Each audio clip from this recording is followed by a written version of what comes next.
تھوڑا نیچے بس الحمد للہ وکفا وسلام علی عبادہ الذین اصطفیٰ اما بعد فاعوذ باللہ من الشیطان الرجیم بسم اللہ الرحمن الرحیم یا ایہا الناس قد جاءتکم موعظۃ من ربکم وشفاء لما فی الصدور آمنت باللہ صدق اللہ العلی العظیم۔ محبت سے پڑھ لیجیے الصلاۃ والسلام علیک یا سیدی یا رسول اللہ وعلی آلک واصحابک یا سیدی یا الصلاۃ والسلام علیک یا سیدی یا نور اللہ وعلی آلک واصحابک یا سیدی یا رحمۃ للعالمین۔ واجب الاحترام سامعین عزیز شام بزرگوں دوستوں عزیزوں،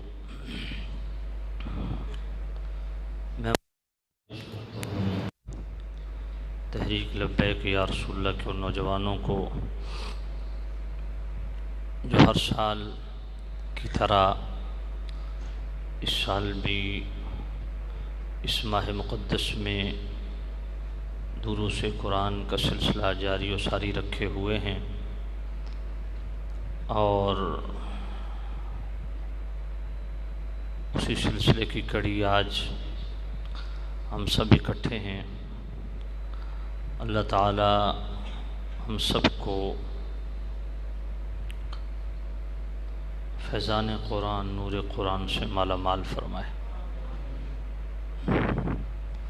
دور حاضر میں اس چیز کی اشد ضرورت ہے کہ قرآن مجید کے پیغام کو عام کیا جائے، احکامات قرآن کو تعلیمات قرآن کو عام کیا جائے، اس کو پھیلایا جائے، کیونکہ یہ قرآن مجید یہ مقدس کلام آیا ہی اس لیے ہے کہ ھذا بلاغ للناس، کہ اسے لوگوں تک پہنچایا جائے۔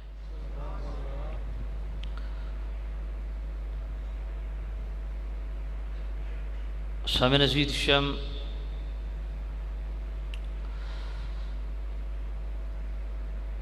ابن ماجہ شریف کی حدیث ہے، حضرت علی المرتضیٰ کرم اللہ تعالی وجہہ الکریم آپ روایت کرتے ہیں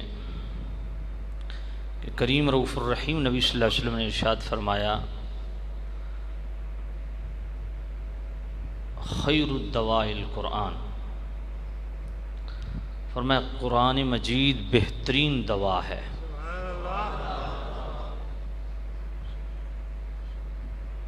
قرآن مجید وہ میڈیسن ہے جو ہر جسمانی اور روحانی بیماری کا علاج ہے۔ آپ کوئی بھی میڈیسن بازار سے خریدیں، اس پر دو ڈیٹیں بڑی نمایاں نظر آتی ہیں، مینوفیکچرنگ ڈیٹ اور ایکسپائری ڈیٹ، کہ یہ دوا کب بنائی گئی اور کس ڈیٹ تک مؤثر ثابت ہو سکتی ہے، یا ایکسپائری ڈیٹ کی جگہ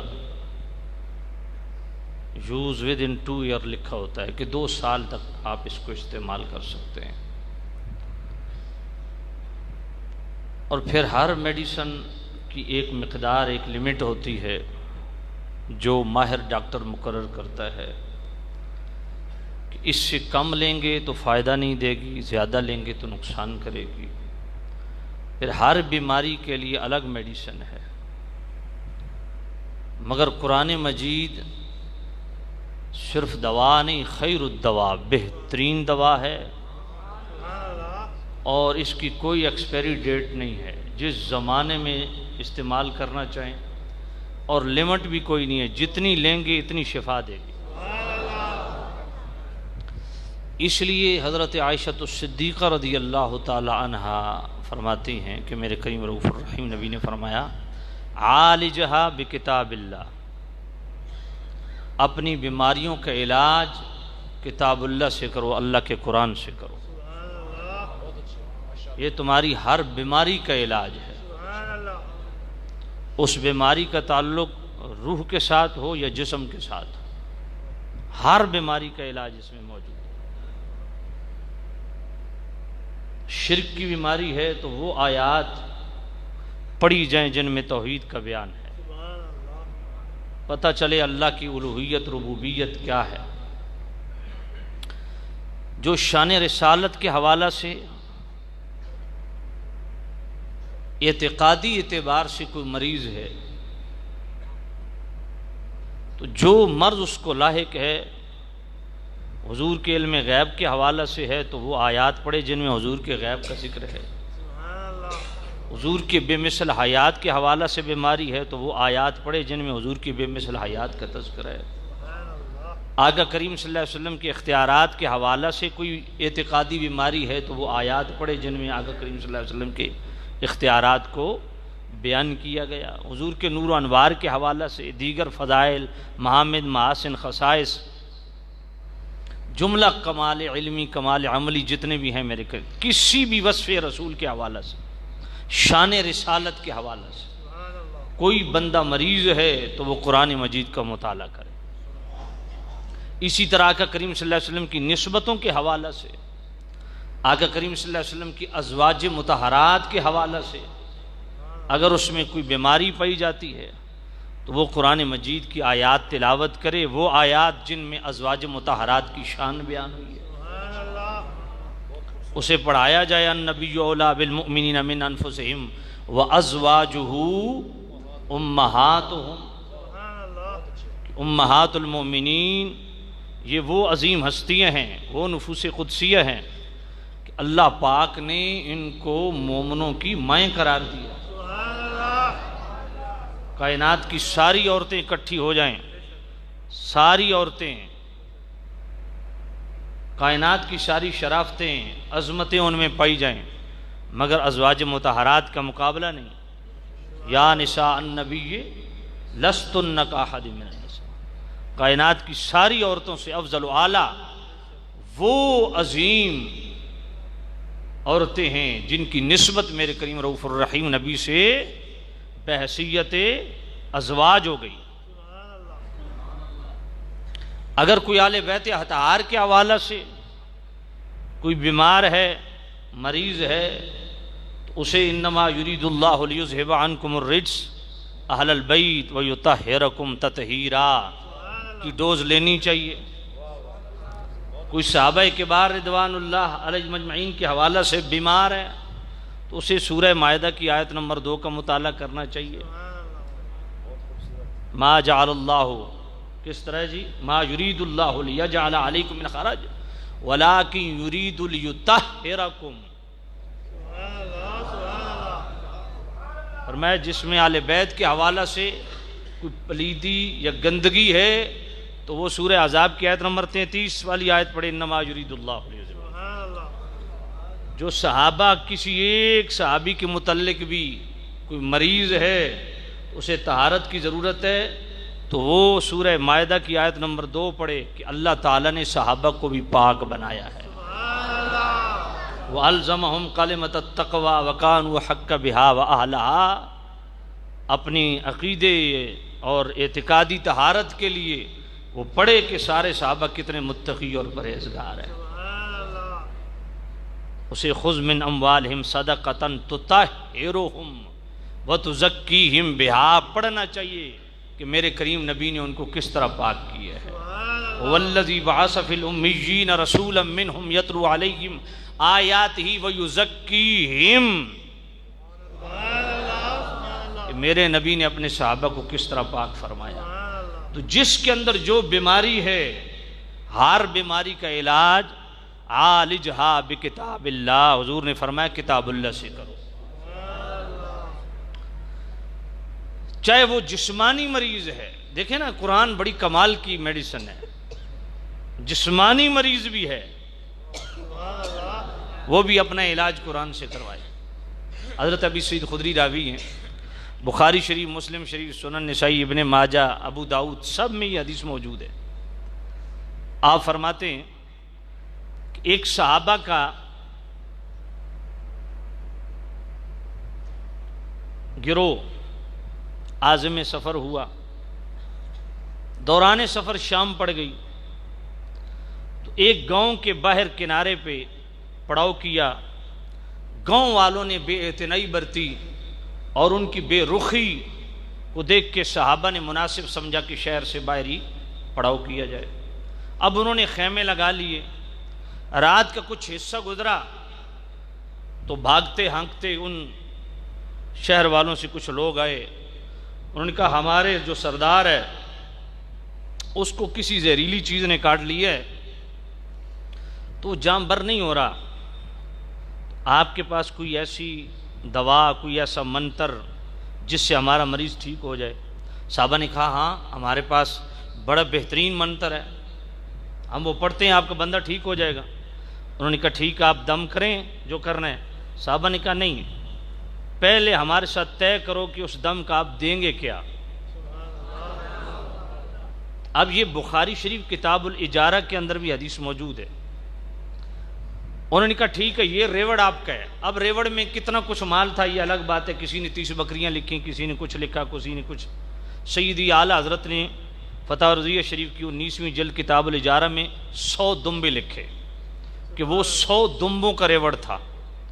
تو صحابہ کبار رضوان اللہ علیہ مجمعین میں سے ایک صحابی رسول نے سورہ فاتحہ پڑھ کے دم کیا، بندہ ٹھیک ہو گیا۔ اب صحابہ آپس میں الجھ پڑے کہ ہم نے سورہ فاتحہ پڑھ کے دم کیا ہے تو کیا اس کا عوض جو ہم نے لیا یہ ہمارے لیے جائز ہے؟ انہوں نے کہا جی فیصلہ نبی پاک سے کرواتے ہیں۔ اب معاملہ جب حضور کی بارگاہ میں آیا، یا نبی اللہ یہ ہمارے لیے جائز ہے، فرمایا یہ دم تمہیں کس نے سکھایا ہے؟ یا نبی اللہ آپ نے سکھایا۔ فرمایا میرا حصہ بھی نکالو۔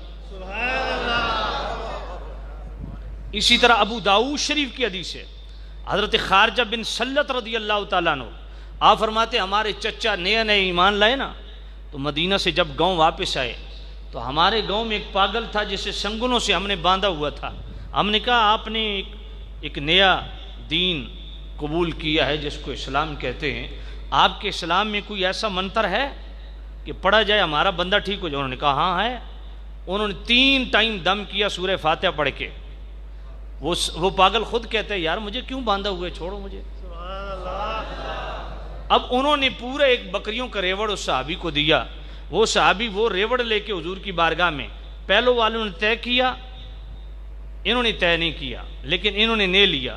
اب آقا کریم صلی اللہ علیہ وسلم کی بارگاہ میں یا نبی اللہ یہ میرے لیے جائز ہے؟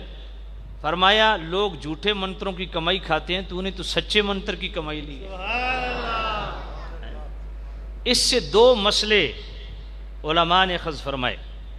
پہلا مسئلہ تو یہ ہے کہ قرآن مجید وہ مؤثر دوا ہے کہ کسی جسمانی مریض کو بھی آپ کسی اچھے عقیدے کے ساتھ، صاف ستھرے عقیدے کے ساتھ، یقین کے ساتھ آپ دم کریں تو قرآن مجید میں ایسی اللہ نے تاثیر رکھی ہے کہ یہ جسمانی بیماریوں کا بھی علاج ہے۔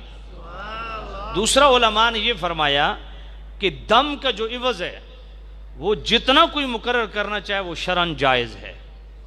دم کا کوئی عوض لینا چاہے کہ میں دم کرتا ہوں جناب میرے دم کی موک اتنی ہے، کوئی بزرگ کہتے ہیں جناب 11 روپے مسجد میں ڈال دو، وہاں کچھ تیل ڈال دو، یا جناب والا فلاں چیز لے آؤ یا فلاں چیز لے آؤ، تو اس حوالہ سے آج تو ایک بکرے تھی کم جناب لوگوں رولا پہ انداز تھا تو پورے 100 دمبے صحابہ لے لائے۔ تو صحابہ نے حضور کی بارگاہ میں تو فیصلہ میرے کریم نبی نے فرمایا کہ دم پر اجرت لینا شرعاً بے شک میرے کو دم نہ کرے علامہ کبیر صاحب کو بولو تو صحیح نا، تو دم پہ اجرت لینا جائز ہے۔ یہاں ایک اور مسئلہ بھی میں عرض کروں کہ دم پر اجرت لینا جائز ہے، کیا تقریر پر بھی اجرت لینا جائز ہے؟ نعت خوانی پہ اجرت لینا جائز ہے؟ کو قاری بلایا جائے تو، نقیب بلایا جائے تو ان کے لیے اجرت بھی، یہ ایک لمبی بحث ہے۔ اگر آپ اجازت دیں تو میں صرف ایک ریفرنس آپ کی خدمت میں پیش کر دیتا ہوں، اجازت ہے آپ کی؟ یہ موضوع الگ ہے لیکن ضمناً ایک بات آ گئی ہے۔ میرے سیدی و مرشدی آقائی و مولائی امام اہل سنت مجدد دین و ملت الشاہ امام احمد رضا رحمۃ اللہ تعالی علیہ، جب امام اہل سنت کہتے ہو تو اس وقت ذہن میں کون سی شخصیت گھومتی ہے؟ جی جی اعلی حضرت. تو دوسروں کے پیسے ہضم کرنے کے لیے اعلی حضرت بھول کیوں جاتے ہیں ہمارے پیروں اور مولویوں کو؟ اعلی حضرت رحمت اللہ علیہ امام اہل سنت. کون؟ امام اہل سنت اعلی حضرت مجدد دین و ملت الشاہ امام احمد رضا رحمت اللہ.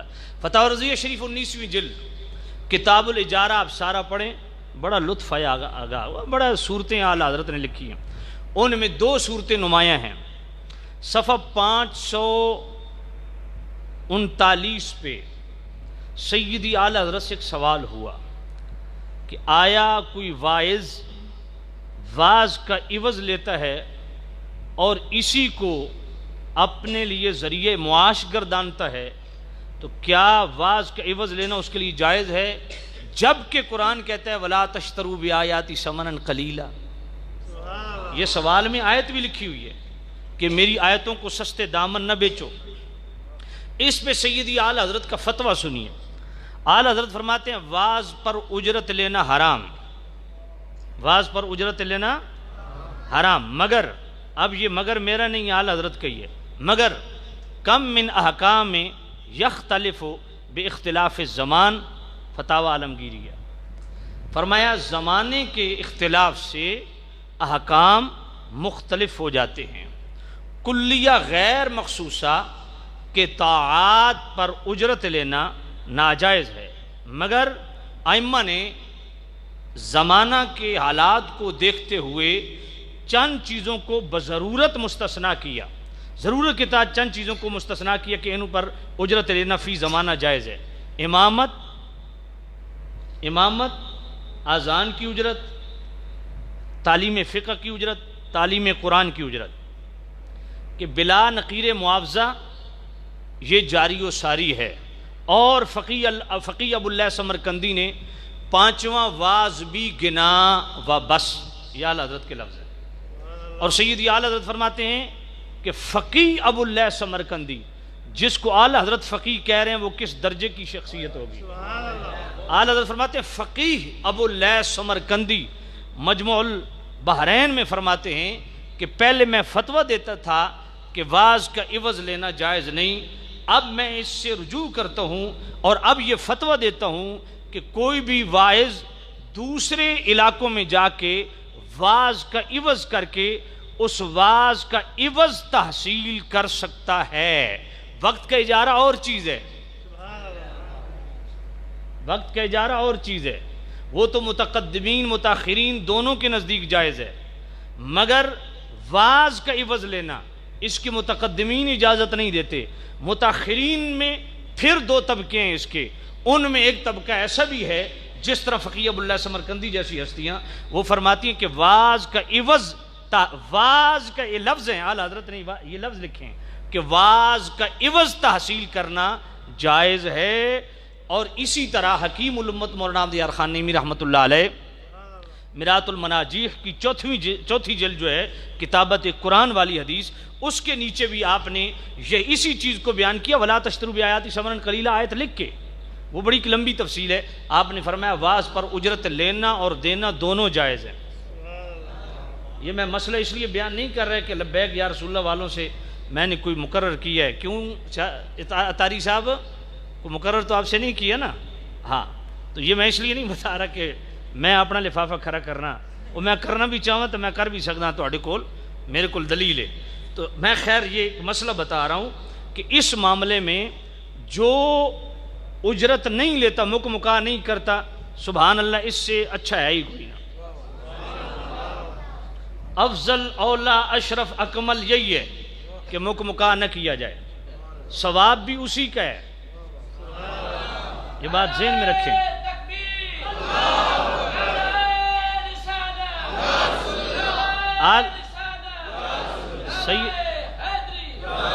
سیدی اعلی حضرت رحمت اللہ علیہ نے لکھا کہ جو امامت کا عوض لیتا ہے اس نے امامت کو بیچا ہے. اب لفظ بیچنا جب ذہن میں آتا ہے نا, تو ہم یہ بیچنا بازار والا سمجھتے ہیں اور کہتے ہیں اللہ اللہ اللہ استغفر اللہ استغفر اللہ, امامت بیچی ہے. تو ذرا تھوڑا کھلے ذہن سے میری بات سنیں. سیدی اعلیٰ حضرت نے فرمایا جو امامت کا عوض لیتا ہے اس نے امامت کو بیچا ہے. جو خطابت کا عوض لیتا ہے، جس طرح جمعہ پڑھاتے ہیں نا خطیب، اس کا معنی عوض لیتے ہیں، تو یہ اس نے اپنی خطابت کو بیچا ہے. جس نے قرآن پڑھانے کا عوض لیا ہے اس نے تعلیم کو بیچا ہے. یہ بیچنا جائز ہے مگر اس کا ثواب نہیں، کیونکہ ثواب تو تب ملے گا نا کہ اس کا عوض وہ ثواب لے، پیسے نہ لے. ٹھیک ہے، لیکن اگر وہ اس کی عوض پیسے کی صورت میں لے گا تو اس پر ثواب نہیں، کیونکہ اس امامت کا عوض اس نے پیسے لے لیے. جب پیسے لے لیے تو ثواب نہیں. ٹھیک ہے نا، لیکن یہ جائز ہے. کیا ہے؟ اونچا بولیے. جائز ہے. بلکہ اعلیٰ حضرت نے تو یہاں تک کہا ہے، یہ اگلی بات بڑی زبردست ہے. اعلیٰ حضرت نے یہاں تک کہا ہے، خیر چلو اس کو رہنے دو، آگے چلتے ہیں. سامع نزید شام. اللہ اکبر، اللہ اکبر. یہ میں اس لیے کہہ رہا ہوں کہ پہلے میں بھی اس پہ بڑا سخت موقف رکھتا تھا، پھر جب حالات لوگوں کے دیکھے، معاملات دیکھے، تو پھر میں سچی بات ہے خطابت چھوڑنے لگا تھا. پھر میرے والد صاحب نے کہا اس پہ ذرا مطالعہ کرو، تحقیق کرو. پھر تحقیق کے بعد سیدی اعلیٰ حضرت، میں سچی بات ہے بھائی میری آنکھاں اعلیٰ حضرت تے بند ہیں. ہاں کوئی ہوا چڑھتا آوجے میرے تاثر کوئی نہیں کرتا. میں بس صرف اعلیٰ حضرت کی تحقیق پہ اپنی آنکھیں میں نے بند کی ہوئی ہیں. کیوں؟ کیونکہ یہ تجربہ شدہ بات ہے، جو اعلیٰ حضرت سے ہٹا ہے وہ مرا ہے. یہ بات ذہن میں رکھنا، اتنی آپ کے لیے کافی ہے. جو فکر رضا سے ہٹا ہے وہ مرا ہے. تو سامنے اسی لیے تو کہتے ہیں امام اہل سنت.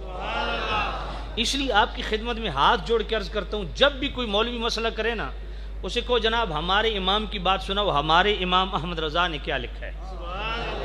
یہ ذہن بناؤ اپنا، یہ ذہن بناؤ اپنا. تو سامع نزید شام، تو میں عرض ہاں مختلفی مسائل جہاں آ جاتے ہیں نا، اس میں گنجائش رکھنی چاہیے، اس میں حرام کے فتوے نہیں دینے چاہیے.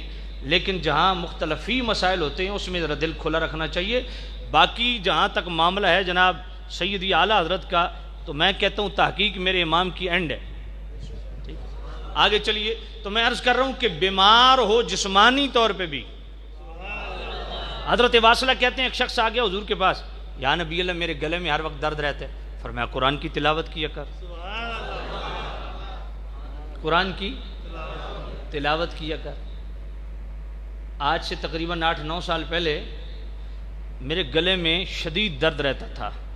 ڈاکٹر نصر اللہ رانا لاہور کا بڑا ماہر ڈاکٹر ہے، بہت عظیم ڈاکٹر ہے گلے کا. میں اس کے پاس گیا، اس نے کہا جی آپ کو تھرومے کی بیماری. میں نے کہا یہ تھروما کیا ہوتا ہے؟ کہا گلے کے زیادہ استعمال کی وجہ سے گلا سوزش پکڑ جاتا ہے، اس کو ہم تھروما کہتے ہیں، اس لیے کم بولا کریں. میں نے کہا جی ہمارا تو کام یہی ہے، ہمارا تو کام یہی ہے. اس نے کہا پھر آپ کا گلا ٹھیک نہیں ہو سکتا. میں نے کہا ٹھیک ہے، اگر یہی مسئلہ ہے آپ مجھے بتائیں اس کا حل کیا ہے. انہوں نے کہا پھر نمک کے غرارے کریں، اس سے گلا ٹھیک رہے گا، لیکن اس کو کم استعمال کریں. یقین جانیے قرآن مجید جب میں نے زیادہ پڑھنا شروع کی ہے، الحمدللہ گلے کی میری ساری بیماریاں دور ہو گئی. یہ میں کہتا ہوں یقین کا سودا ہونا چاہیے نا، یقین کے ساتھ پڑھنا چاہیے. ہاں نعت خوانی پر اجرت لینا کیسے؟ تو جناب والا یہ بھائی نے رکا دے دیے، جہاں پہ حضرت حکیم الامت مولانا احمد یار خان نیمی رحمۃ اللہ علیہ نے میرات المناجیح کی 4 جلد اس کی کتابت قرآن والی حدیث ہے نا، اس کے نیچے نعت خوانوں کو بھی ذکر کیا کہ نعت خوان بھی اپنا جو ہے عوض لے سکتے ہیں. وہاں نعت خوانوں کا بھی ذکر حکیم الامت مولانا احمد یار خان نیمی نے. اچھا ایک بات ذہن میں رکھیں، چلو میں یہ بھی تھوڑا اضافہ کر دوں، واز کا عوض لینا اس میں چونکہ اختلاف ہے، لیکن وقت کے اجارے میں کسی کا اختلاف نہیں ہے. تو کوئی وقت کا اجارہ کر لے، چاہے وہ نعت خوان ہو، چاہے وہ نقیب ہو، چاہے وہ خطیب ہو، چاہے وہ قاری ہو، وقت کا اگر اجارہ کر لے تو وہ یہ شرعاً جائز ہے سب کے لیے، اس پہ اختلاف نہیں. ٹھیک ہے، ہاں چاہے وہ نعت خوان ہو چاہے نقیب ہو. خیر میں عرض کر رہا ہوں دوستو کہ سبحان اللہ، حضرت حیثمہ رضی اللہ تعالیٰ عنہ آپ بیمار ہو گئے. حضرت طلحہ ان کی بیمار پرسی کے لیے گئے، تو پہلے بھی کچھ دن پہلے بھی گئے، ان کی حالت بڑی غیر تھی. کچھ دنوں کے بعد گئے تو بڑی بہتری پائی. تو حضرت طلحہ نے پوچھا خیسمہ آج تو بڑا اچھا لگ رہا ہے, بڑا تندرست, پہلے سے کافی بہتر لگ رہا ہے. فرمایا ہاں آج میں کچھ بہتر لگ رہا ہوں. کیوں؟ کہا آج میرے پاس قرآن مجید کی تلاوت کی گئی ہے. دیکھیں آج سائنس بھی ثابت کر رہی ہے کہ جو ہارٹ پیشنٹ لاجواب مریض ہوتے ہیں نا, ان کو تھراپی کروائی جائے, یہ سورہ رحمان ان کو سنائی جائے, بار بار وہ سنیں, 24 گھنٹے ان کو سنایا جائے. جو ہارٹ کے انتہائی سیریس مریض ہوتے ہیں ان کو سورہ رحمان سناؤ, اور یہ بالکل ہو رہا ہے. لا علاج مریض بھی ہارٹ کے وہ ٹھیک ہو رہے ہیں, یقین جانی. اور اگر آپ سورۃ الحجر کی آیت نمبر 97 تا 99, کوئی بھی ہارٹ پیشنٹ, یہ لکھ لیں آپ, ہارٹ پیشنٹ ہو یا دمے کا مریض ہو, اگر وہ ٹھیک نہیں ہو رہا, میں آپ کو شرطیہ کہتا ہوں کہ آپ سورۃ الحجر کی آیت نمبر 97 تا 99 اٹھتے بیٹھتے لیٹے ہر وقت یہ پڑھیں. وَلَقَدْ نَعْلَمُ أَنَّكَ يَضِيقُ صَدْرُكَ بِمَا يَقُولُونَ فَسَبِّحْ بِحَمْدِ رَبِّكَ وَكُن مِّنَ السَّاجِدِينَ وَاعْبُدْ رَبَّكَ حَتَّى يَأْتِيَكَ الْيَقِينُ. یہ 3 آیتیں پڑھو اور یقین کے ساتھ پڑھو, انشاءاللہ ہارٹ پیشنٹ اور دمے کے مریض انشاءاللہ ٹھیک ہو جائیں گے. ساتھ اگر جناب نیم گرم پانی میں 2 چمچ شہد کے ملا کے پی لیں, لیکن اس سے ذرا آپ ڈاکٹر سے مشورہ کر لیجئے گا. میں یہ آپ کی خدمت میں عرض کر رہا ہوں, یہ بہت مؤثر دوا ہے. شہد خود حضور نے فرمایا علیکم بالشفاءین, فرمایا تمہارے لیے 2 شفا کے مدر ہیں, العصر والقرآن. ایک شہد ہے, دوسرا قرآن ہے. یعنی قرآن مجید نے بھی جس کو مؤثر قرار دے دیا, اس میں کمال غضب کی تاثیر ہے. میرے رب نے فرمایا نا یخرج من بطونہا شراب مختلف الوانہ فیہ شفاء للناس. فرمایا یہ جو شہد کی مکھیوں کی یہ جسموں سے جو رطوبتیں نکلتی ہیں مختلف رنگوں کی, اس میں ہم نے لوگوں کے لیے شفا رکھی ہے. میں ڈاکٹر طیب غزنوی اس کی کتاب پڑھ رہا تھا. اس نے لکھا کہ 1997 میں اولمپکس گیم ہوئے, اس میں چائنا کے جتنے بھی کھلاڑی تھے نا, انہوں نے گولڈ میڈل لیے. اب ان پہ شک کیا جانے لگا کہ انہوں نے منشیات کا استعمال کیے. یہ کیسے ہو سکتا ہے کہ ہر کھیل میں انہوں نے گولڈ میڈل لے لیے؟ کیونکہ ہارمونز کا استعمال قانونی طور پہ کھیلوں میں ناجائز ہے. تو جب ان کے ٹیسٹ کروائے گئے تو انہوں نے بولا آپ نے کوئی منشیات کا استعمال بھی نہیں کیا, ہارمونز کے استعمال بھی, یہ کیسے ہو گیا؟ انہوں نے کہا جی ہم نے رائل جیلی کا استعمال کیا. یہ شہد کے اندر ایک مخصوص جوہر ہوتا ہے, اس کو جرمن کے ڈاکٹروں نے شہد سے الگ کر کے اس کو جناب والا ان چائنا کی وہ ان کھلاڑیوں کو دیا. اس میں غضب کی جناب والا قوت مدافعت اور پاور پیدا ہو جاتی ہے. اور اسی شہد کا جرمن کے ڈاکٹروں نے ایک اور, یہ جو شہد ہے نا, اس کا جو چھتا ہوتا ہے, چھتے کے اندر ایک جالا ہوتا ہے جس کو پروپلس کا نام دیتے ہیں. یہ جناب ہڈیوں کا جو گیپ بن جاتا ہے نا, اس کو کوئی دوائی بھی فل نہیں کر سکتی. یہ پروپلس ایک ایسی دوائی ہے, کن پیڑے ہوں, خسرہ ہو, گندے دانے جو سفید نکل آتے ہیں پی والے وہ ہوں, یا ہڈیوں کا یہ جو گیپ ختم کرنا ہو, اس کے لیے سب سے تیر بہدف دوائی وہی پروپلس ہے. جو شہد کے اندر چھتے کے اندر ایک جالا ہوتا ہے, اس سے بڑا علاج, اس سے بہترین علاج کوئی نہیں ہے. شہد کو میرے اللہ نے لوگوں کے لیے شفا قرار دیا. تو یقین جانیے شہد, دیکھیں نا بخاری شریف کی حدیث ہے, ایک صحابی حضور کی خدمت میں حاضر ہوا, یا نبی اللہ میرے بھائی کو موشن لگے. نبی پاک نے فرمایا عشق یا صلاح, اسے جا کے شہد پلا. شہد پلایا, موشن اور بڑھ گئے. حاضر خدمت ہوا, یا نبی اللہ موشن تو اور بڑھ گئے. فرمایا عشق یا صلاح, میں کہہ رہا ہوں اسے شہد پلا. تیسری مرتبہ پھر آ گئے, یا نبی اللہ مریض کی تھی حالت غیر ہو گئی ہے. فرمایا صدق اللہ وکذب بطن اخیک عشق ہی اصلا, تیرے بھائی کا پیٹ جھوٹا ہے, میرے رب کا فرمان سچا ہے. جب اللہ شفا کہہ رہا ہے شہد کو تو اس میں شفا ہے. جہاں میں کہہ رہا ہوں اس کی اصلا, اسے جا کے شہد پلا. جب تیسری دفعہ گیا شہد پلایا, اس مریض کا ذوف بھی ختم, موشن بھی ختم. کیا کمال کا ڈاکٹر ہے میرا محبوب نبی بھی. مریض کو دیکھا نہیں, ٹیسٹ لکھ کے دیے نہیں, کوئی تشخیص کی نہیں, بغیر مریض دیکھے ٹیسٹ اس کی صلاح, اسے جا کے شہد پلاؤ. تو شہد جو ہے اس کو قرآن نے شفا قرار دے دیا. تو میں عرض کر دوں, قرآن خود بھی مؤثر دوا ہے, اور قرآن نے جس کو مؤثر قرار دے دیا وہ بھی غضب کی تاثیر رکھتا ہے. حضرت وہ عرض کر رہا ہوں, حضرت واصلہ آپ فرماتے ہیں حضور کے پاس ایک حاضر خدمت ہوا غلام, عرض کرتا ہے یا نبی اللہ مجھے سینے میں بڑا درد رہتا ہے. کیا سینے میں مجھے درد رہتا ہے. فرمایا قرآن کی تلاوت کیا کر. کیوں؟ وشفاء لما فی الصدور. یا ایھا الناس قد جاءتکم موعظۃ من ربکم وشفاء لما فی الصدور.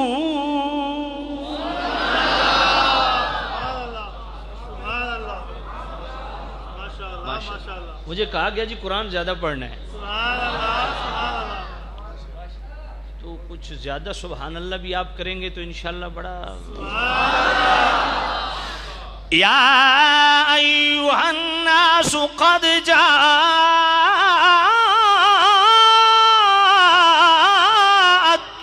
موعظۃ من ربکم وشفاء لما فی الصدور.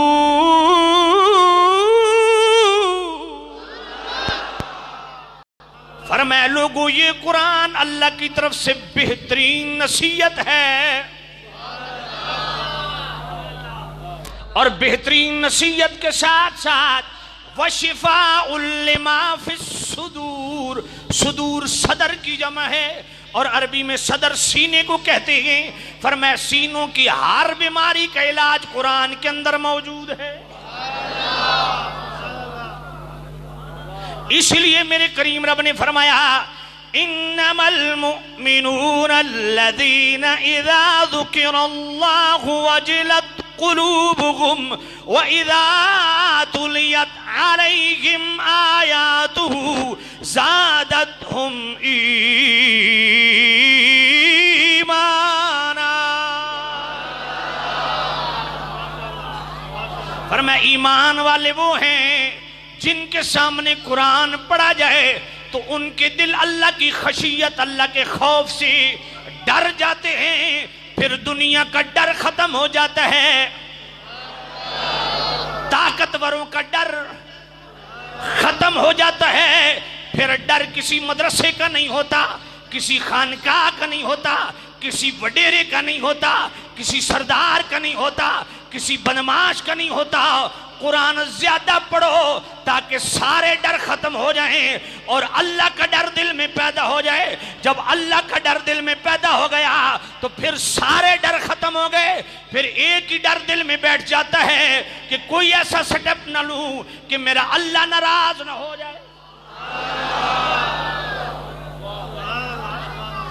وَإِذَا تُلِيَتْ عَلَيْهِمْ آيَاتُهُ زَادَتْهُمْ إِيمَانًا.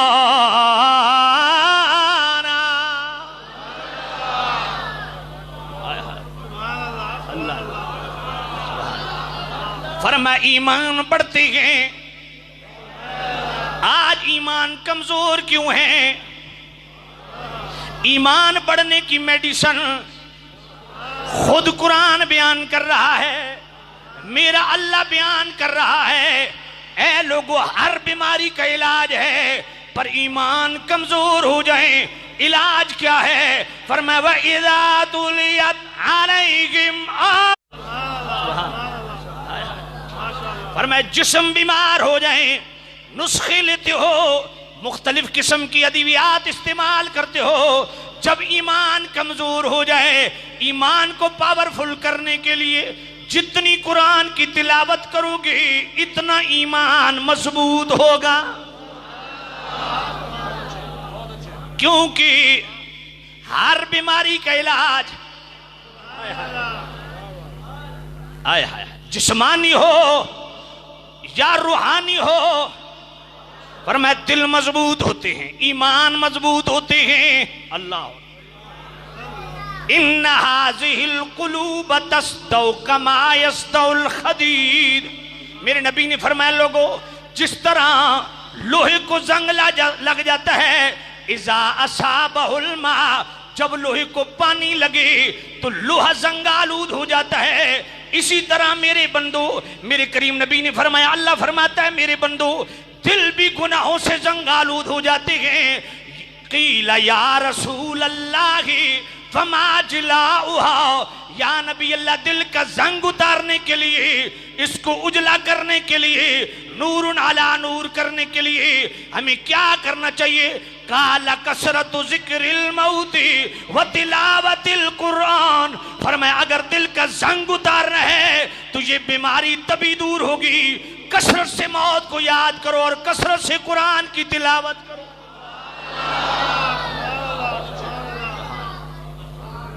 سبحان، ہر بیماری کا علاج قرآن مجید کے اندر ہے، بس یقین کے ساتھ پڑھو۔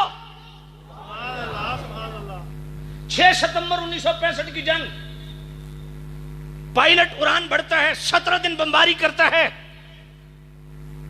جب فارغ ہوا ہاسپٹل میں گیا، کہا جی گردہ چیک کیا جائے، گردے چیک کیے گئے، 19 پتھریاں۔ ڈاکٹر نے کہا خدا کے بندے 19 پتھریوں والا تو گردہ ناکارہ ہو جاتا ہے، تو بمباری کیسے کرتا رہا؟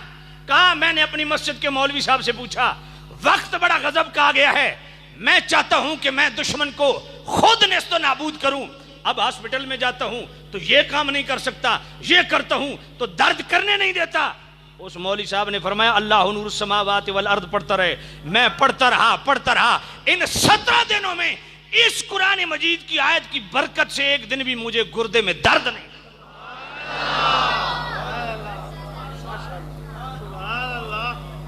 خیر الدواء القرآن، قرآن بہترین دوا ہے۔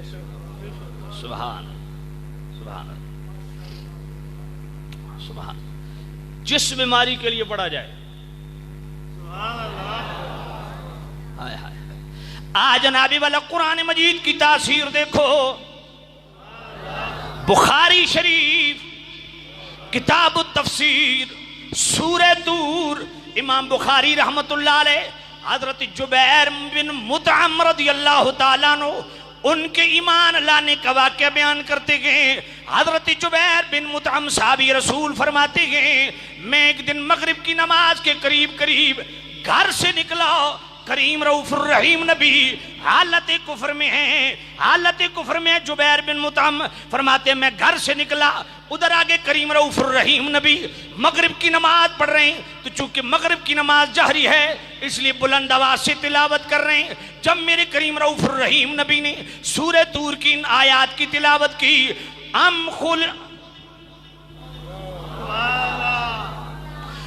خلقوا من غیر شیء ام هم الخالقون ام خلقوا السماوات والارض بل لا یوقنون ام عندهم خزائن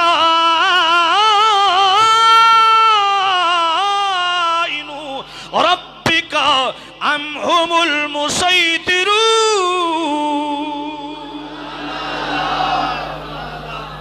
فرمایا جب میرے کریم نبی نے یہ آیات تلاوت کی، اسلام میرے اندر اس طرح گھر کر گیا، جہاں میں کھڑا تھا وہیں بیٹھ گیا، اس انتظار میں کب نبی پاک سلام پھیرے اور میں عرض کروں یا نبی اللہ مجھے کلمہ پڑھائیے۔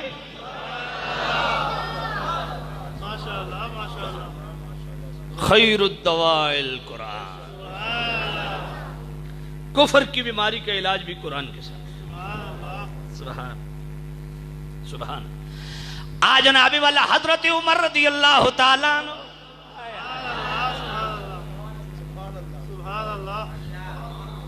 ادھر کفار کی کیبنٹ بیٹھی کہ کسی طرح اللہ کے نبی کا راستہ روکا جائے، یہ اطراف و اکناف میں اسلام پھیلنے لگا ہے، اس کی کوئی روک تھام کیجئے۔ فیصلہ کیا ہوا کہ سارے حربے استعمال کر چکے، اس نبی کا راستہ ہم نہ روک سکے، کیوں نہ اس راستے سے اس نبی کو ہٹا دیا جائے، ان کا قصہ تمام کر دیا جائے۔ کون کرے گا؟ حضرت عمر کھڑے ہو گئے، کہا میں رسول جناب والا ان مسلمانوں کے نبی کا میں جناب والا خاتمہ کروں گا، پر قدرت کو کچھ اور منظور ہے۔ ادھر میرے کریم نبی اللہ کی بارگاہ میں دعا کر رہے ہیں، اللہم اعز الاسلام بعمر بن الخطاب، اللہم اید الاسلام بعمر بن الخطاب۔ اے اللہ عمر بن خطاب کو ایمان لانے کی توفیق دے اور عمر کے صدقے اسلام کو عزت، تقویت اور پاور عطا فرما، اور ہو میرے نبی کی دعا خالی جائے اجابت کثیرہ عنایت کا جوڑا دلہن بن کے نکلی دعائیں محمد اجابت، اونچا بولو، اجابت کثیرہ عنایت کا جوڑا دلہن بن کے نکلی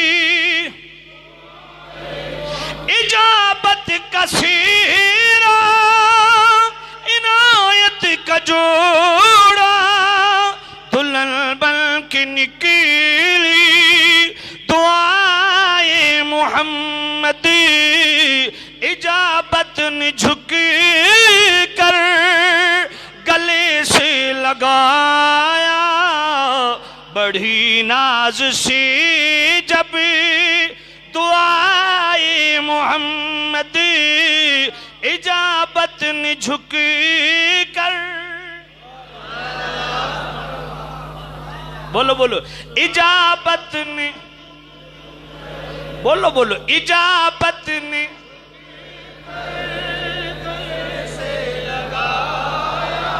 ہوں تو پروگرام ہے بھئی اس نو چنگا روزہ لگے ہیں، کیوں تو کیوں نہ لگے یار؟ قسم اج زور لو افطاری دی ٹائم تے پیاس تے بھوک محسوس ہوئے تو پھر خوشی بھی ہوئے کہ اج بھوک لگی کیوں ہے،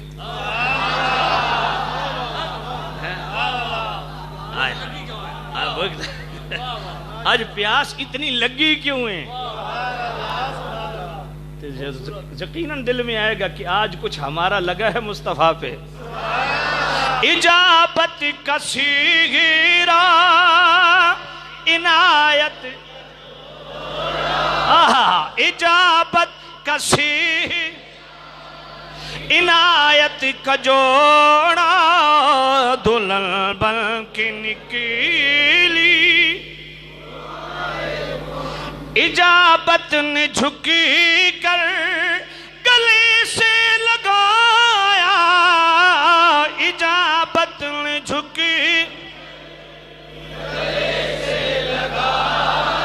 اجابت نے جھکی کر گلے سے لگایا اجابت نے جھکی گلے سے لگایا اجابت نے جھکی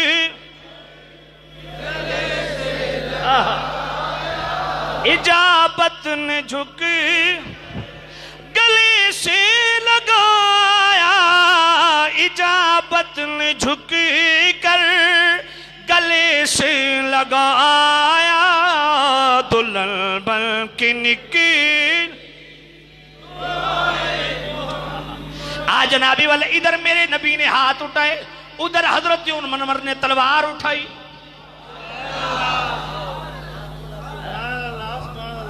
ادھر میرے نبی نے ہاتھ اٹھائے ادھر پاک عمر نے تلوار اٹھائی سرے راہ صحابی مل گئے کہا کدھر جانے کا ارادہ ہے کہا تمہارے نبی کا اختتام کرنے والا ہوں روز روز کے تماشے ہم سے برداشت نہیں ہوتے کہا ذرا گھر کی تو خبر لے تیرا بہنوئی سعید اور تیری بہن فاطمہ وہ تو اسی محبوب نبی کا کلمہ پڑھ چکے ہیں سیدھے کے بہن کا دروازہ کھٹکھٹایا بہنوئی نے دروازہ کھولا مارنا پیٹنا شروع کر دیا بہن آگے بڑھی تھپڑ رسید کر دیا بہن کی ناک سے بھی خون پھوٹ پڑا کہا اے عمر تیری ناک خاک آلود کر کے ہم اس مصطفیٰ کا کلمہ پڑھ چکے حضرت عمر نے تلوار پھینک دی کہ جس سے پوری عرب سوسائٹی لرزتی ہو آج گھر کا بندہ آج بہن کھڑی ہو گئی کہ اچھا اس طرح کر وہ قرآن تو سنا آئے آئے یہ جو انقلاب آیا ہے وہ قرآن تو سنا فرمایا سناتی ہوں.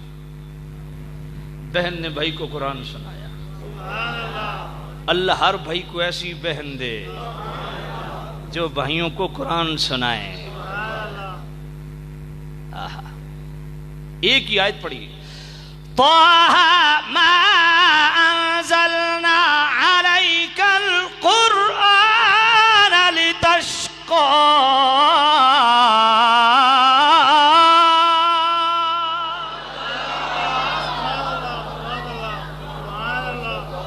یار سے کہو سبحان اللہ. طه ما انزلنا عليك القرآن.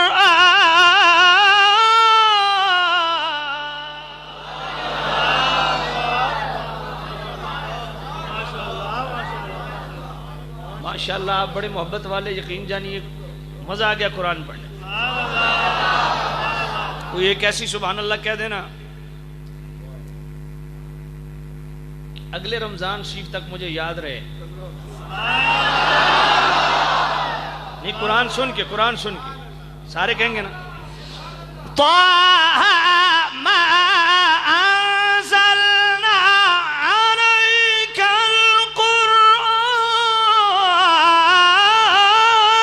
لتشقى.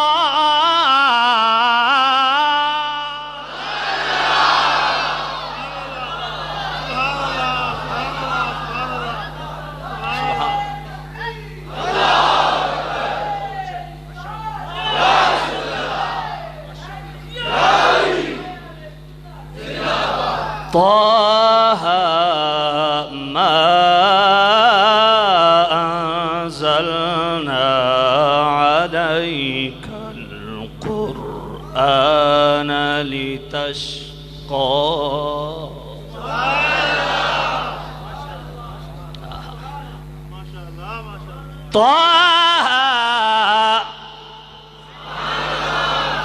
ما أنزلنا عليك القرآن لتشقى.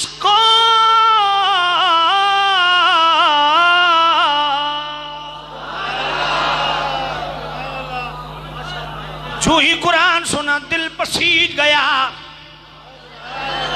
کہا بہن مجھے بھی لے جا اس دربار رسالت میں جہاں سے تمہیں یہ خیرات ملی ہے. اب وہ منظر کیسا ہوگا کہ بہن بھائی کا ہاتھ پکڑ کے دربار رسالت میں لے جا رہی ہے. جو بہنیں میرا پیغام سن رہی ہیں وہ جناب والا نوٹ کرے. اللہ ہر ایک کو وہ بہن دے جو بھائی کا ہاتھ پکڑ کے دربار رسالت کی طرف لے جا.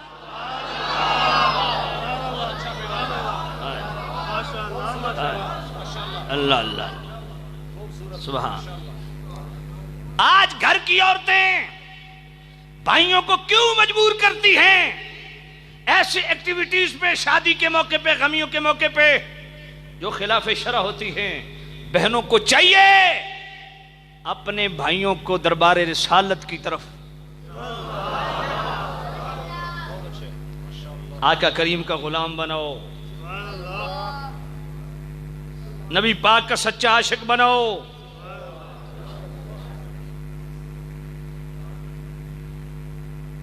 اللہ گھر میں ایسا ماحول پیدا کرو تمہارے گھر کے اندر عشق رسول کی خیرات تقسیم ہونی چاہیے. تمہارے گھر کے در و دیوار سے محبت رسول کے راگ سرائی دینے چاہیے. تمہارے گھر کے اندر سے محبت رسول کی خوشبو آنی چاہیے. اور میں قسم اٹھا کے کہتا ہوں اس پرفتن دور میں اگر چاہتے ہو کہ گھر کا ہر فرد عاشق رسول بن جائے, گھر کا ہر فرد میرے نبی کا سچا غلام بن جائے, گھر کی ہر بیٹی, گھر کا ہر بیٹا اور گھر کی عورتیں اگر نبی پاک کی عاشق بن جائیں, گھر کے اندر سکون چاہتے ہو, امن چاہتے ہو, نور قرآن چاہتے ہو, نور ایمان چاہتے ہو, محبت رسول چاہتے ہو, تو پھر یقین کر لو آج اگر محبت رسول کو پھیلانا چاہتے ہو، اسلام کی خدمت کرنا چاہتے ہو، اسلام کو پھیلانا چاہتے ہو، دعوت اسلامی کو پکڑ لو۔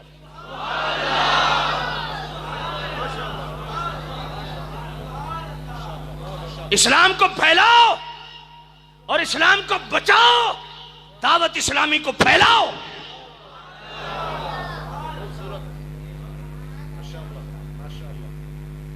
نکالو ایسے گھروں سے ایسے چینلز جہاں مذہب کا بھی تماشا ہے، اخلاقیات کا بھی تماشا ہے، معاشرت کا بھی تماشا ہے۔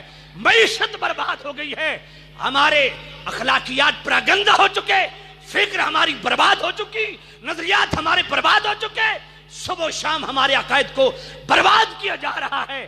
آج اس دور میں دعائیں دیں اس ولی کامل کو،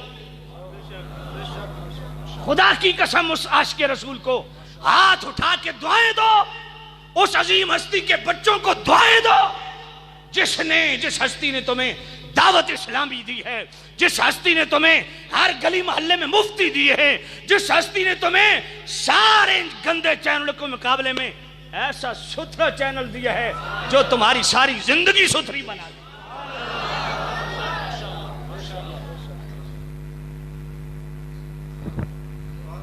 آج ہمارے آستانوں پہ بھی، ہمارے مدارس کے اندر بھی، سٹیجوں کے اندر بھی اکثریت کچھ چھوڑ کے، اللہ ماشاءاللہ کچھ چھوڑ کے، اکثریت کا یہ حال ہے کہ جناب والا رافضیت ڈانس کر رہی ہے منبروں پہ، خانقاہی ہمارے معاملات میں رافضیت ڈانس کر رہی ہے، مدارس میں رافضیت پڑھائی جا رہی ہے۔ اس دور میں خدا کی قسم اللہ پاک نے وہ عظیم ولی کامل ہمیں دیا جو وقت کا مجدد بھی ہے،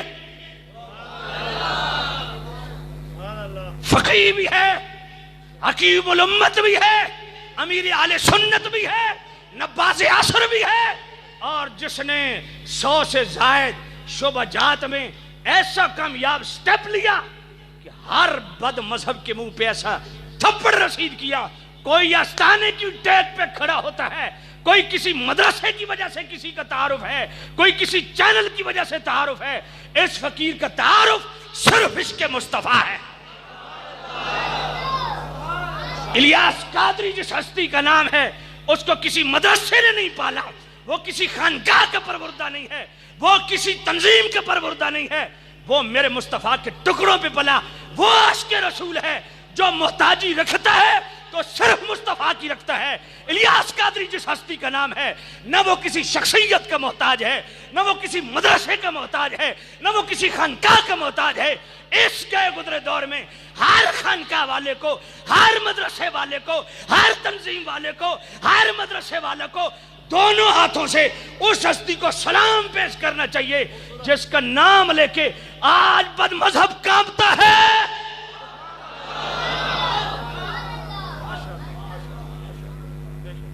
اس ہستی نے صرف ہمیں مدرسے ہی نہیں دیے، صرف ہر شہر میں مفتی نہیں دیے، ہمیں صرف مدنی چینل ہی نہیں دیا، ہمیں سیدی اعلی حضرت والی فکر گھونٹ کے پلائی ہے۔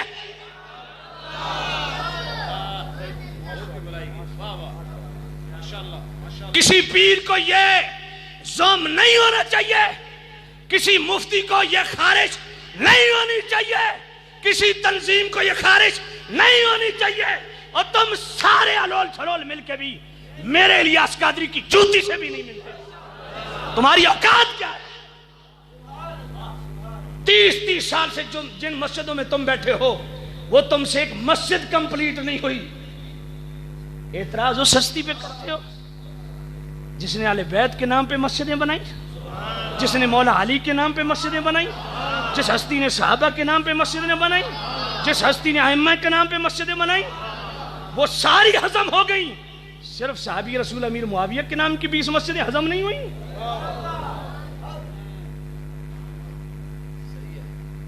یہ تو میں سلام عقیدت پیش کرتا ہوں۔ ہائے ہائے ہائے، صحیح العقیدہ خطباء کی خطابت نے وہ کام نہیں کیا، صحیح العقیدہ مدرسین کی تدریس نے وہ کام نہیں کیا، جو میرے الیاس قادری نے کہ ایک اعلان نے کام کر دیا ہے.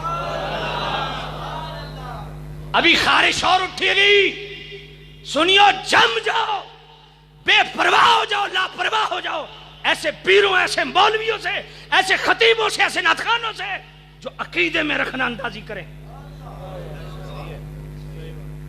کوئی پرواہ نہیں، کوئی جتنی گالیاں دے. میرا واٹس ایپ آپ چیک کریں، خدا کی قسم آپ مجھے دعائیں دیں گے. سیالوی تیرے اتنا حوصلہ ہے؟ کون سی بہن ماں کی گال ہے جو مجھے نہیں دی گئی؟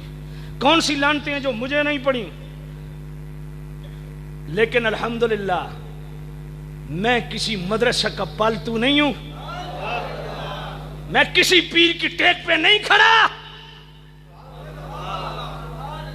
میرا مرشد شیخ الاسلام والمسلمین علیہ رحمت الرحمن والرحیم خواجہ غریب نواز خواجہ قمر الدین سیالوی،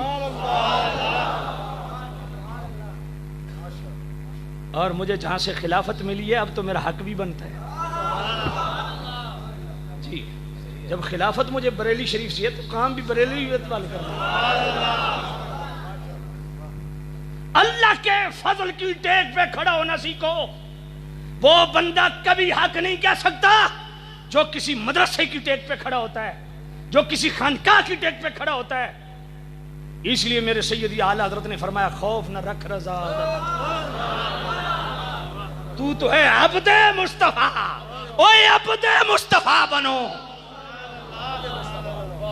کسی کو پیر کا خوف ہے، کسی کو مدرسے کا خوف ہے، کسی جامعہ کا خوف ہے. میں نے کہا خوف نہ رکھ رضا، تو ہے عبد مصطفیٰ. تیرے لیے امان ہے، تیرے لیے امان ہے. میں کہ جڑا میرا پٹنا نے پٹ لو، میں تھوڑی ہر شے پٹ کے رہا. وہ کوئی اور ہوں گے.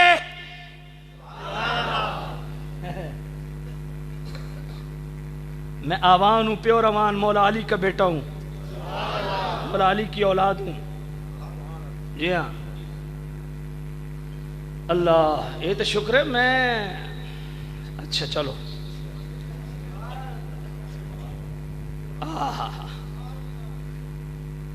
توجہ کرنا. خدا کی قسم آپ کو عرض کرتا ہوں، دین کے خادم بنو، دین کے خادم بنو، دین کے خادم بنو، دین کے خادم بنو. پھر کہتا ہوں دین کے خادم بنو، اسلام کے خادم بنو. اگر اسلام کو پھیلانا ہے، اسلام کو بچانا ہے، دعوت اسلامی کو فروغ دو.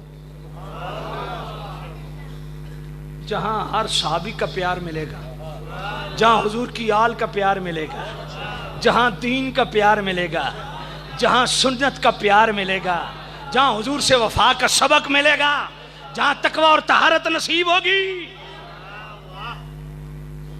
یہ موسم کے ڈڈو ہیں، ڈڈو ٹرا ٹرا ٹرا ٹرا کر رہے ہیں، ان کی کوئی حیثیت نہیں ہے. خدا کی قسم. ہائے ہائے ہائے، بات طویل ہو گئی ہے، عرض کرتا چلوں. غیرت مند مسلمان بنو.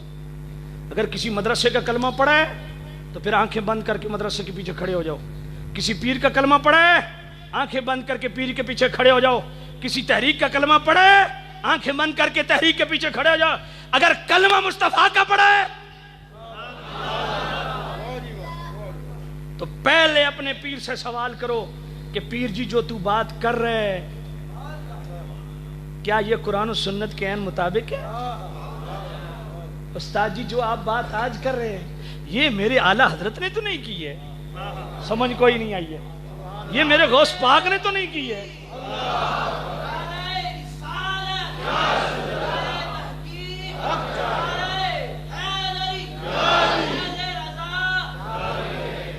اللہ خدا کی قسم اپنے گھر میں مدنی چینل لاؤ، مدنی چینل. باقی سب فلا بند کر دو. میرے گھر کوئی کیبل نہیں. یہ میرے بچے بیٹھے ہیں، یہ میرا بیٹا بیٹھا ہے، وہ بیٹھا ہے. ہمارے گھر کوئی کیبل نہیں ہے، صرف مدنی چینل، صرف مدنی چینل. اور الحمدللہ مجھے محنت نہیں کرنی پڑ رہی، سارا فیض ہی امیر اہل سنت کا ہے.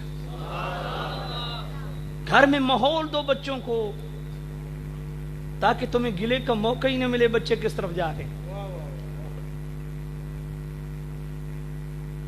اللہ تو عرض کر رہا تھا سبحان اللہ، قرآن مؤثر دوا ہے.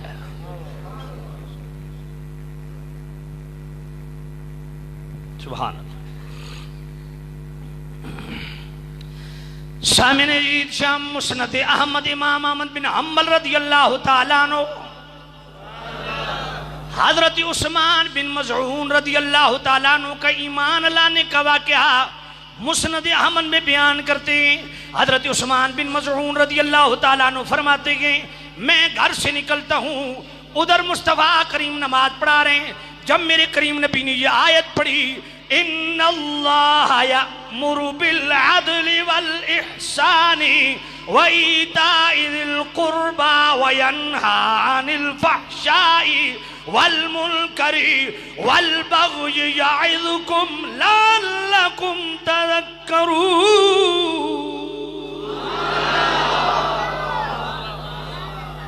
اور میں اللہ عدل کا، احسان کا، نیکی کرنے کا حکم دیتا ہے. میں نے کہا مولویوں، مدرسے والوں، پیرو، یہ عدل نہیں کہ جو تمہاری ہاں میں ہاں نہ ملائے اس کو تم لعنتی بھی کہو، اس کو تم دھمکیاں بھی دو، اس کو مارنے کا جناب والا، اس کو ضلع بدر کرنے کی دھمکیاں دو. میں آکھا میرے پتر لگ دے تو سا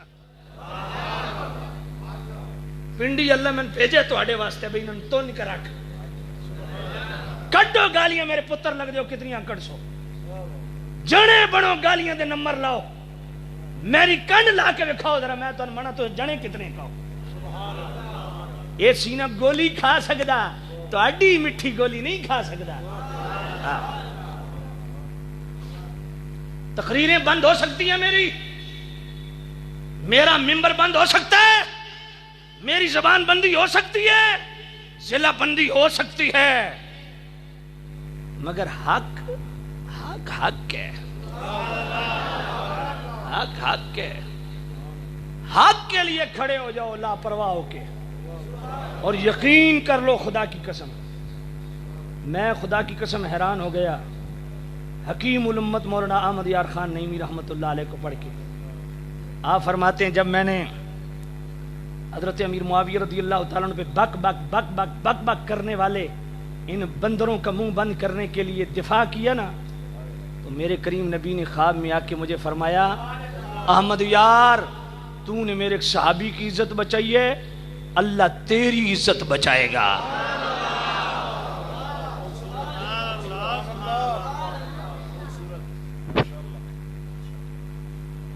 باقی ساری دنیا جانتی ہے یار، خواہ مخواہ لوگوں نہیں ہم چاہتے ہیں کہ برابری میں آنکھو کیڑا پاگل دا پتر جڑی برابری کر رہا. الناہیہ امام عبدالعزیز پرہاروی رحمۃ اللہ علیہ کی پڑھو، ان سے پوچھا، وہ لکھتے ہیں کہ حضرت امیر معاویہ سے پوچھا گیا آپ افضل یا مولا علی؟ مطلب پاگل کیا بات کرتا ہے، میں افضل یا مولا علی؟ فرمایا مولا علی نے جن ہاتھوں سے تحریریں لکھی ہیں وہ تحریریں صرف مجھ سے ہی افضل نہیں ہیں، ابو سفیان کی پوری نسل سے افضل ہیں. جی ایک بات ذہن میں اگر اجازت دو تو میں ایک بات کر دوں. یہ بات میں بطور چیلنج کر رہا ہوں، جس نے ماں کا دودھ پیا ہے میرے ساتھ دن رکھ لے. حضرت امیر معاویہ رضی اللہ عنہ کے حوالہ سے اہل سنت کا نظریہ کیا ہے؟ دو چیزوں پہ اصرار، دو چیزوں سے انکار.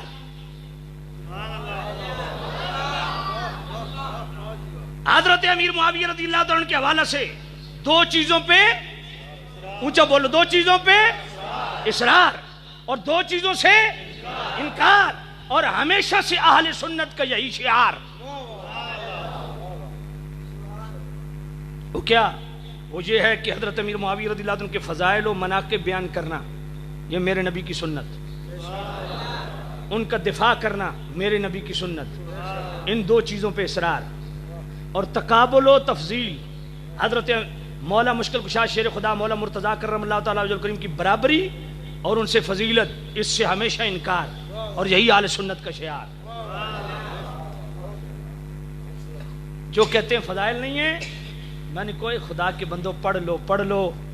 کہتے ہیں حضرت امیر معاویہ کی کشان، میں نے کہا بخاری شریف پڑھی ہے، پہلی جلد پڑھی ہے، صفحہ 531 پڑھی ہے، میرے کریم نبی کے سگے چچا کے بیٹے حضرت عبداللہ ابن عباس کو پڑھا ہے. ان سے صرف ایک صحابی نے اتنا کہا کہ حضرت امیر معاویہ وتر کی 1 رکعت پڑھتے ہیں، آپ 3 پڑھتے ہیں، فرمایا دعو فإنہ قد صاحب رسول اللہ، فرمایا چپ کر، امیر معاویہ پہ اعتراض نہ کر، وہ میرے نبی کے سگے چچا کا بیٹا ہیں جی، ایران کے چارے پہ پلنے والے مویشی تو آج پیدا ہو رہے ہیں نا، ہاں یہ 2.5 ارب جو سالانہ آتا ہے، کچھ نہ کچھ تو یہ کہیں سے نکلے گا نا۔ جن کا تم کھاتے ہو ان کی بولیاں بولو، جن کا ہم کھاتے ہیں ان کی بولی بولیں گے۔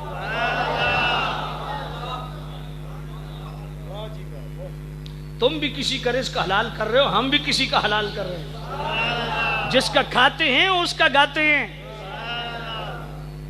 حضرت عبداللہ ابن عباس نے فرمایا چپ کر، اس نے حضرت امیر معاویہ پہ اعتراض نہیں کیا، صرف مسئلہ پوچھا، فرمایا مسئلے کی حد تک بھی فرمایا چپ کر، ہائے ہائے ہائے ہائے ہائے، اعتراض تو دور کی بات ہے، فرمایا دعہ فإنہ قد صاحب رسول اللہ۔ امیر معاویہ پہ اعتراض، اس نے کہا امیر المومنین، یہ بخاری شریف ہے، پہلی جلد ہے، صفحہ 531 ہے، کہا امیر المومنین معاویہ وتر کی 1 رکعت پڑھتے ہیں، آپ 3 پڑھتے ہیں، فرمایا امیر معاویہ پہ اعتراض نہ کر، کیوں؟ اس لیے کہ وہ نبی کے صحابی ہیں، انہ فقیہ، وہ فقیہ ہیں۔ میرا سوال ہے ان تمام مچھندر قسم کے مویشیوں سے، کیا امیر المومنین ہونا ان کی منقبت نہیں؟ ہائے ہائے ہائے، بولے نہیں ہو یار، بولے نہیں ہو۔ بخاری شریف میں 9 سیالوی ذمہ دار ہے، امیر المومنین ہونا ان کا ٹائٹل نہیں، صحابی ان کا ٹائٹل نہیں، فقیہ ہونا ان کا ٹائٹل نہیں۔ پھر جامع الترمذی باب مناقب ابی معاویہ شہر فہرست یہ حدیث جامع الترمذی میں موجود ہے۔ میرے نبی نے دعا کی اللہم اجعلہ ہادیا مہدیا واہد بہ، اے اللہ تو امیر معاویہ کو ہادی بھی بنا، مہدی بھی بنا، سبب ہدایت بھی بنا، ان کے سر پہ قرآن رکھو۔ یہ ترمذی شریف میں 6 میں حدیث موجود نہیں ہے؟ کیا ہادی ہونا حضرت امیر معاویہ کا ٹائٹل نہیں ہے، منقبت نہیں ہے، فضیلت نہیں ہے؟ مہدی ہونا ان کی شان نہیں ہے، سبب ہدایت ہونا ان کی شان نہیں ہے؟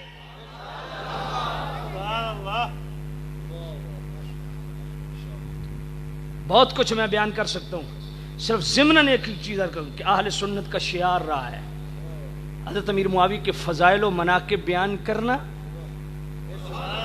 اور پھر ان کا دفاع کرنا، جس طرح حضرت عبداللہ ابن عباس نے کیا، فرمایا نہ نہ نہ، انہو فقیہ، وہ فقیہ ہیں، مجتہد ہیں، صحابی ہیں، اس لیے صحابی پہ اعتراض نہیں، سمجھ نہیں۔ میرے نبی کے سگے چچا کے بیٹے کہہ رہے ہیں اعتراض نہیں کرنا امیر معاویہ پہ۔ تم کون ہو؟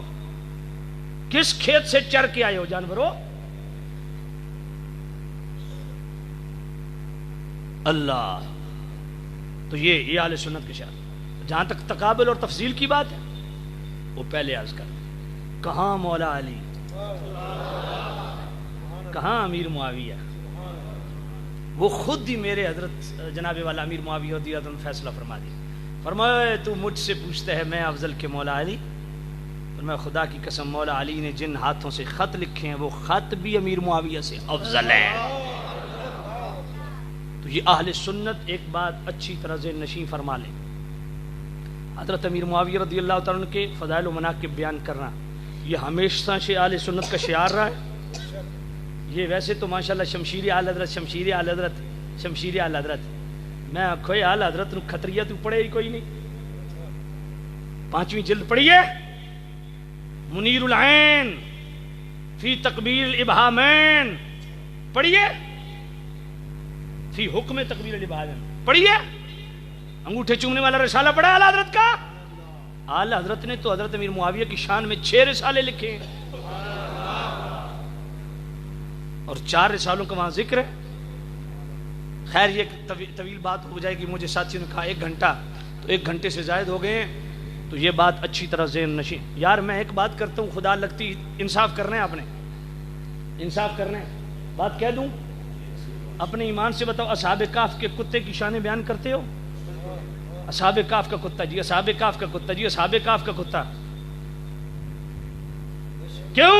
ولیوں کی چوکھٹ پہ بیٹھا ہے جی، اللہ نے اس کا قرآن میں ذکر کیا وَقَلْبُهُمْ بَاسِطٌ ذِرَاعِهِ بِالْوَسِيدِ۔ میں نے کوئی پگلو تمہیں اتنی آج تک سمجھ نہیں آئی ہے پاگلو، جو کتا صاحب کہف کے ولیوں کی چوکھٹ پہ بیٹھ جائے اس کی شان تم بیان کرو، تو جو صحابی میرے کریم نبی کی مجلس میں بیٹھ جائے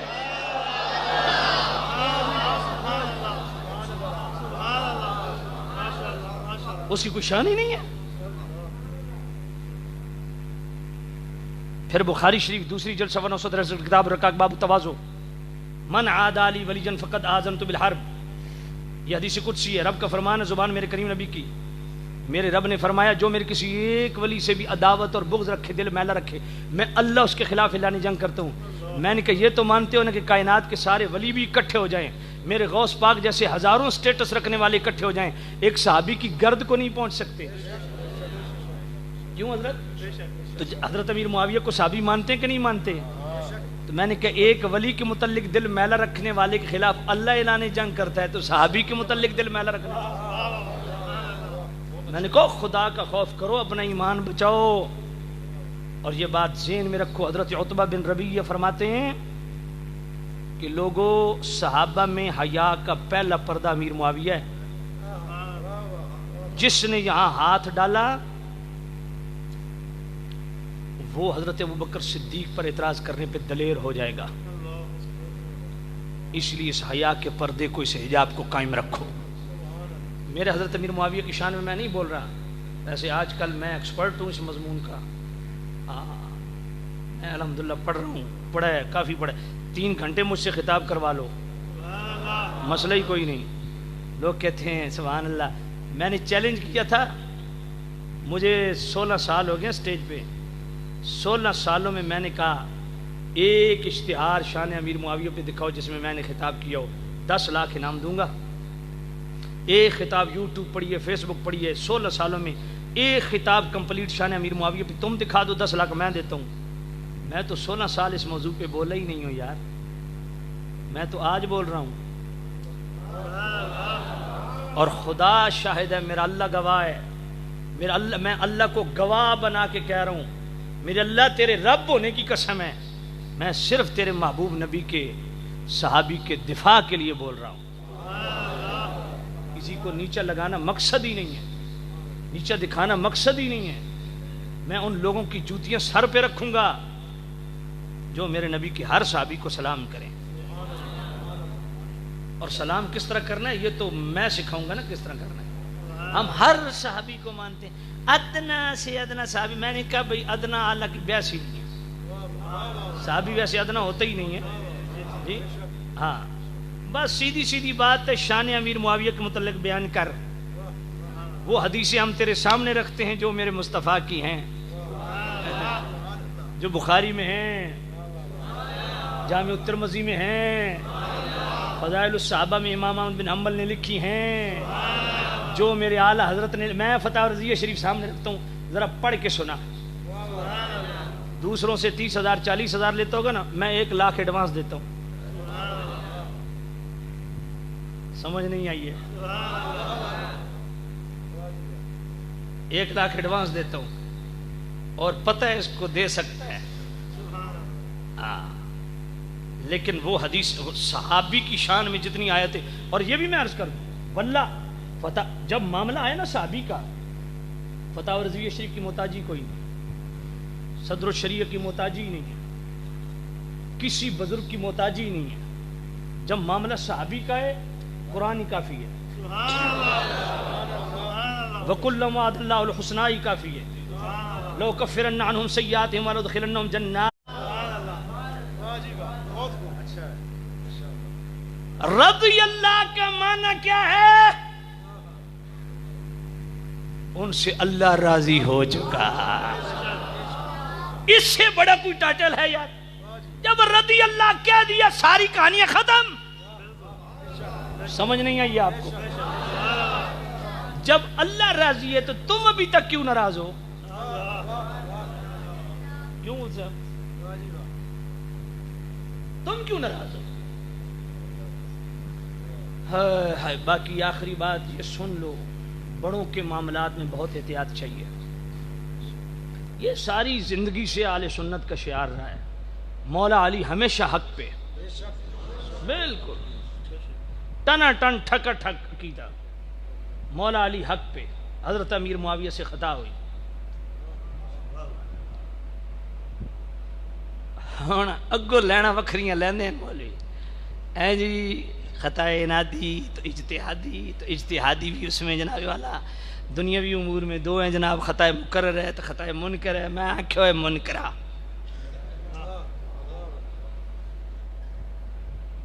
جب وَكُلًّا وَعَدَ اللَّهُ الْحُسْنَى پڑھ رہے تو پھر بڑبڑ کس چیز کی؟ جب لو کفرن عنہم سیئاتہم پڑھ دیا وَلَوْدْخِلَنَّهُمْ جَنَّاتٍ تجری پڑھ دیا، پھر بعد میں کیا چیز رہ گئی؟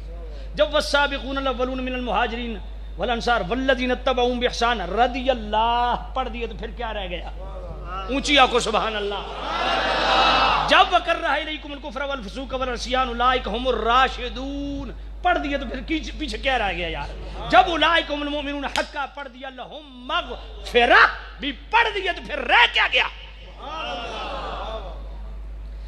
نہیں خطا منکر ہے جی، اس پہ اجر نہیں ملے گا. جو کہتے ہیں ماجور ہیں اجر ملے گا. میں نے کہا اچھا ماجور نہیں تو کیا مغفور ہیں؟ سمجھ کوئی نہیں آئی، سمجھ کوئی نہیں آئی. تو یہ سمجھ دیں اساں یہ باقی دنیا نے ریچ پڑھ دی رہی ہے، اساں لائٹاں چ پڑھ دے رہے ہیں. ہر کسی نے بدھو سمجھ دیں. میں نے کہا تو یہ بحث کرتا ہے اجر ملا کہ نہیں ملا؟ تو چھوڑ اس چیز کو، مجھے بتا مغفور ہیں کہ نہیں. اور پھر حضرت امیر معاویہ بخاری شریف پہلی جلد صفحہ 410 پہ یہ روایت نہیں؟ اول جیش من امتی یغزون البحر فقد اوجبو. حضور نے فرمایا سمندر پار جو سب سے پہلے جہاد کے لیے جائے گا اس پر جنت واجب ہے. ان کے سر پہ قرآن رکھو. جو پہلا گروہ گیا تھا اس کی کمانڈ کس کے ہاتھ میں تھی؟ حضرت امیر معاویہ کے ہاتھ میں. اس پہ بڑی لمبی بحث ہو سکتی ہے، میں آپ کا زیادہ وقت نہیں لینا چاہتا. آپ نے آرام بھی کرنا ہے. میں آپ کا انتہائی شکر گزار ہوں. اللہ تعالیٰ آج میں بالکل بالکل یہ بھائی نے مجھے پہلے بھی حکم دیا کہ جناب یہ پڑھنی ہے. حضور میری تو ساری ہارا چونکہ میری گڈی دور کھلوتی ہے، اس واسطے انہوں نے سناونا ضروری ہے. حضور کی نعت سنیں گے نا؟ سبحان اللہ.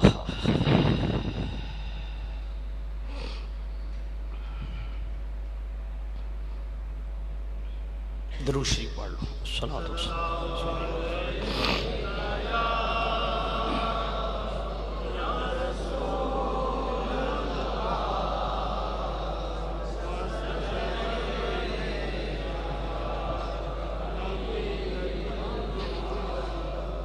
صلی اللہ علیہ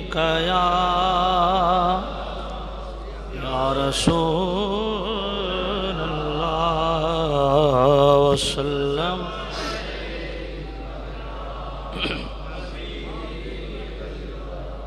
حضور میری تو ساری بہار آپ سے ہے. حضور میری تو ساری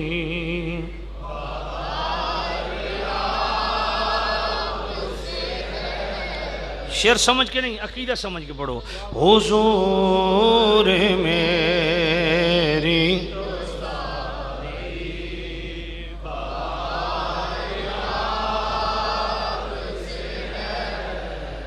حضور میری تو ساری بہار آپ سے ہے. حضور میری تو ساری بہار میں بے قرار تھا میں بے قرار ہوں، میرا قرار آپ سے ہے، حضور میری تو ساری بہار، میری تو ہستی ہی کیا ہے، میرے غریب نواز، میری تو ہستی ہی کیا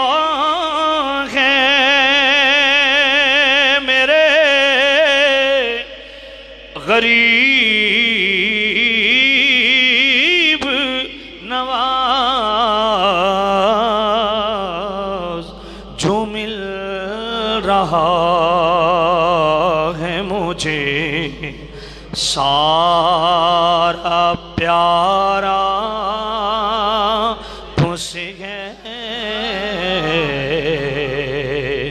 حضور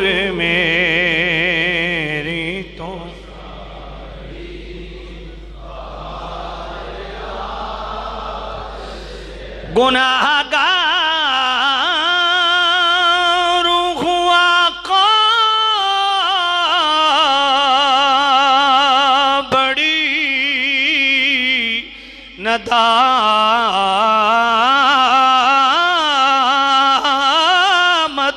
ہے، گناہگار ہوں آقا،